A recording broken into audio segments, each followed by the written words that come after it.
Hey guys, welcome back to my channel.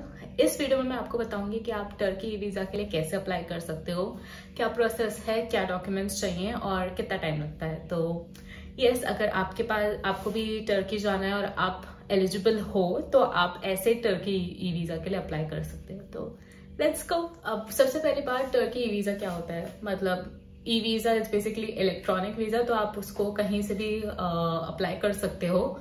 Online process होता है उसका। बस आपको एक अच्छा इंटरनेट चाहिए, एक क्रेडिट कार्ड चाहिए और हाँ, मतलब एलिजिबल होने चाहिए आप। तो टर्किश ई वीजा ऑफिशियल एक वेबसाइट है जो है evisa.gov.tr। ये है इसका लिंक, तो आप इस पे जाओगे तो आप अप्लाई कर सकते हो।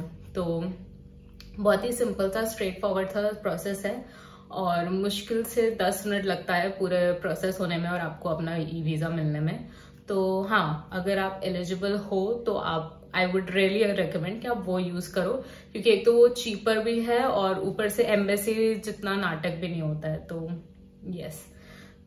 Yes, let's start with the eligibility. तो basically Turkish e visa Indians के लिए एटलीस्ट सिर्फ वही लोग अप्लाई कर सकते हैं जिनके पास या तो वैलिड वीजा या रेजिडेंट परमिट है शेंगन कंट्रीज का, या फिर आयरलैंड का, या फिर यूके का, या फिर यूएस का। तो बेसिकली अगर आपके पास ऑलरेडी वीजा है यूके, यूएस, शेंगन कंट्रीज या फिर आयरलैंड का, या फिर आप वहां पे स्टडी करते हो, या फिर आप वहां पे जॉब करते हो, तो आपके पास रेजिडेंस परमिट है, तो इन दैट केस आप ई वीजा के लिए अप्लाई कर सकते हो। अगर आपके पास ये चारों कोई जगह में से वीजा या रेजिडेंट परमिट नहीं है तो आप ई वीजा के लिए अप्लाई नहीं कर सकते हो। तो फिर आपको एम्बेसी वाले मेथड से ही जाना पड़ेगा, जो मैंने दूसरी वीडियो में बता रखा है। तो हाँ, तो सबसे जैसे मैंने बोला था एलिजिबिलिटी, तो ये तो एलिजिबिलिटी की बात हुई। अब ई वीजा के लिए आपको डॉक्यूमेंट्स क्या चाहिए होंगी कि एक तो मतलब आपको अपलोड कुछ नहीं करना है बेसिकली। मतलब जब आप अप्लाई करोगे तब कुछ अपलोड करने की जरूरत नहीं, एक्सेप्ट फॉर जो आपका शेंगन या फिर आयरलैंड या फिर यूके या फिर यूएस का वीजा / रेजिडेंट परमिट है, उसका नंबर आपके पास, उसका एक नंबर होता है, वो आपको एंटर करना पड़ेगा ई वीजा अप्लाई करने के लिए। बट एज सच आपको कोई डॉक्यूमेंट अपलोड नहीं करना है प्रूफ के लिए। तो हाँ, तो बट लेकिन जब आप वहां पे पहुंचोगे, जब आप टर्की में पहुंचोगे और वो आपका ई वीजा लेंगे तो वो आपसे ये वाली डॉक्यूमेंट्स मांग सकते हैं कि एक तो आपको अपना होटल प्रूफ दिखाना होगा कि कंफर्म्ड होटल बुकिंग है आपकी ड्यूरेशन के लिए, और कंफर्म्ड रिटर्न फ्लाइट टिकट्स है बेसिकली। तो ये दोनों चीजें अगर आप दिखाओगे जब आप इमिग्रेशन क्रॉस कर रहे होगे तो कोई इश्यू नहीं होगा आपको। और हाँ, मतलब ऑफकोर्स आपका वैलिड वीजा जिसके बेसिस पे आपने टर्की का ई वीजा अप्लाई किया। तो ये 3 मेन डॉक्यूमेंट्स आपको दिखाने होंगे उनको उस टाइम पे।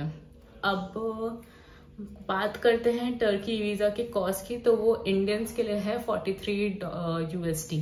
तो 43 USD मतलब 3,500 INR के बीच में वो हमको कॉस्ट करता है, which is not that much, क्योंकि एम्बेसी वाला वीजा हमको कुछ अराउंड 8,500 से 9,000 INR के बीच में कॉस्ट करता है। तो this is why I recommend कि अगर आपके पास दूसरी वाली कंट्रीज का वीजा है तो आप फिर आप ई वीजा के लिए ही अप्लाई करें, एम्बेसी के थ्रू मत करिए। और नेक्स्ट चीज इज वीजा ड्यूरेशन, वैलिडिटी और प्रोसेसिंग टाइम। तो प्रोसेसिंग टाइम 1 घंटे से ज्यादा नहीं लगता। मे बी आपके ई वीजा में थोड़ा टाइम लग जाए, 1-2 दिन लग जाए, बट जनरली 1 घंटे में मिल जाता है। बहुत ही क्विक प्रोसेस होता है। और वीजा वैलिडिटी और ड्यूरेशन ऐसा है कि आपको जो भी डेट आप चूज करोगे उसके 6 मंथ तक, मतलब आगे के 6 मंथ तक वीजा वैलिड रहेगा, और आप ड्यूरेशन मतलब 30 दिन तक रह सकते हो उस ड्यूरेशन, उस वैलिडिटी के बीच में।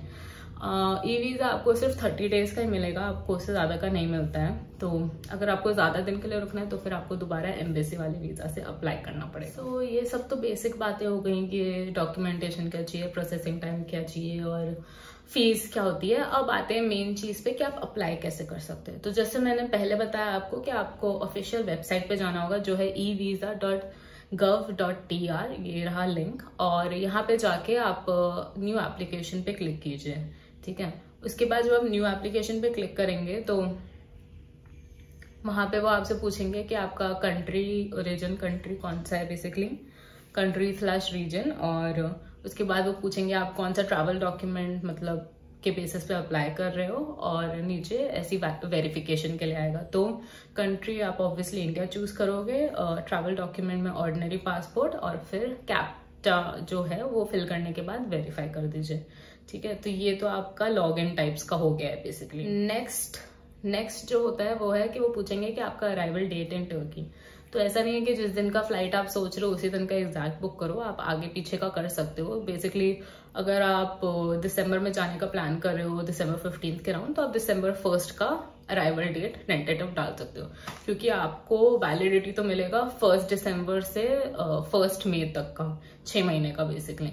तो उससे फर्क नहीं पड़ता है कि आप कौन सा एग्जैक्ट डेट डाल रहे हो कि नहीं डाल रहे हो, बस इतना मैटर करता है कि आप अपने अराइवल से पहले का थोड़ा डेट डालना। ठीक है, तो वो आप डेट डालो। उसके बाद नीचे आपको कॉस्ट दिख जाएगा जो 43 USD दिखाएगा, और आप सेव करके कंटिन्यू करना है आगे।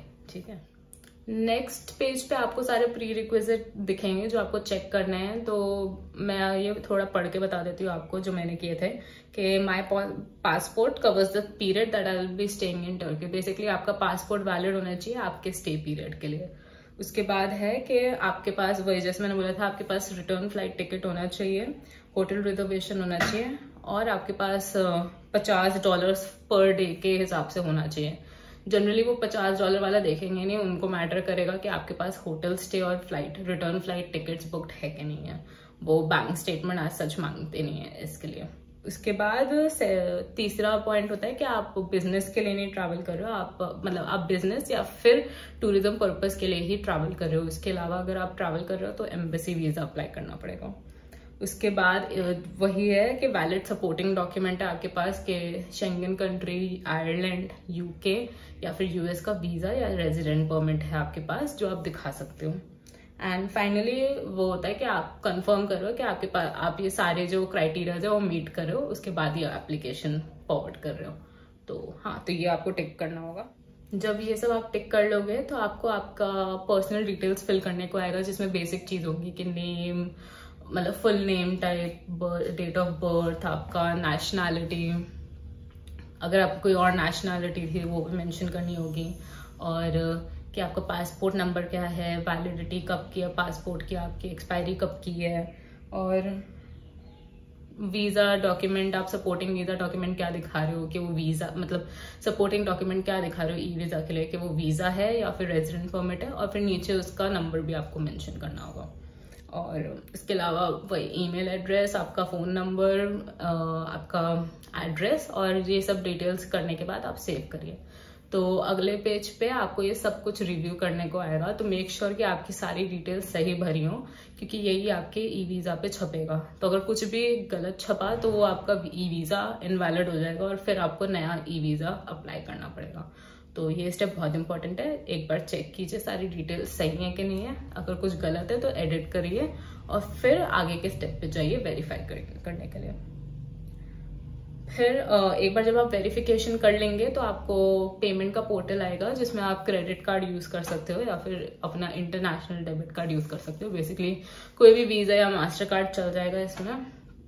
तो पेमेंट कीजिए। पेमेंट करने के बाद आपको थोड़ी देर में एक ईमेल आ जाएगा कि आपका ई वीजा अप्रूव हो चुका है, और उसमें एक PDF अटैच होगा आपका, वो आपका ई वीजा है। तो उसमें आपकी ये डिटेल्स मेंशन होंगी कि एक तो रेफरेंस नंबर क्या था आपका ई वीजा का, उसके बाद आपका नेम, सरनेम और प्लेस ऑफ बर्थ, आपका date of birth, nationality, travel document number मतलब बेसिकली पासपोर्ट नंबर आपका, और एक्सपायर कब हो रहा है आपका पासपोर्ट, वो वाली डिटेल, और आपका सपोर्टिंग डॉक्यूमेंट क्या है और उसका डॉक्यूमेंट नंबर और कब वो डॉक्यूमेंट एक्सपायर हो रहा है।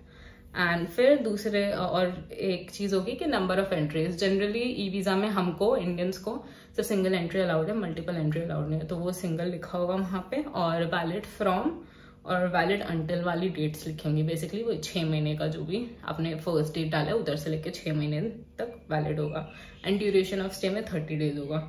और यहाँ पे नीचे दोबारा वही पॉइंट्स मेंशन होंगे कि आपके पास वो एडिशनल डॉक्यूमेंट्स होनी चाहिए, क्योंकि अगर आपके पास एडिशनल डॉक्यूमेंट्स नहीं हुई तो वो आपको टर्की के अंदर एंटर नहीं करने देंगे और ये ई वीजा वैलिड नहीं रहेगा। तो यही है बेसिकली। मैंने ये अप्लाई किया था जब मैं यूरोप से वापस टर्की जा रही थी, क्योंकि मेरे पास शेंगन वीजा था। तो कोई इशू नहीं हुआ था, उन्होंने मुझे जाने दिया था। उन्होंने मुझसे तो और कोई डॉक्यूमेंट्स भी नहीं मांगे थे, प्रॉबेबली बिकॉज मैं शेंगन कंट्री से आ रही थी। बट अगर आप इंडिया से जा रहे हो, कहीं और से जा रहे हो, तो इट्स अ गुड थिंग कि आप सारे डॉक्यूमेंट्स फिर भी लेके जाइए, ठीक है। और हाँ, बेसिकली बहुत ही सिंपल सा स्मूथ सा प्रोसेस था, कुछ भी टाइम नहीं लगा था, कोई हेडेक नहीं था। तो I would definitely recommend this अगर आपके पास सपोर्टिंग डॉक्यूमेंट है तो। यस, तो आई होप आपको ये वीडियो अच्छा लगा है। अगर आपको ये वीडियो अच्छा लगा है और आपको इन्फॉर्मेटिव लगा तो प्लीज़ लाइक, शेयर और सब्सक्राइब करना मत भूलिएगा। और कमेंट करके बताइए हमें कि आपको और कौन सी कंट्रीज़ के वीज़ा के बारे में जानना है। तो ओके, बाय।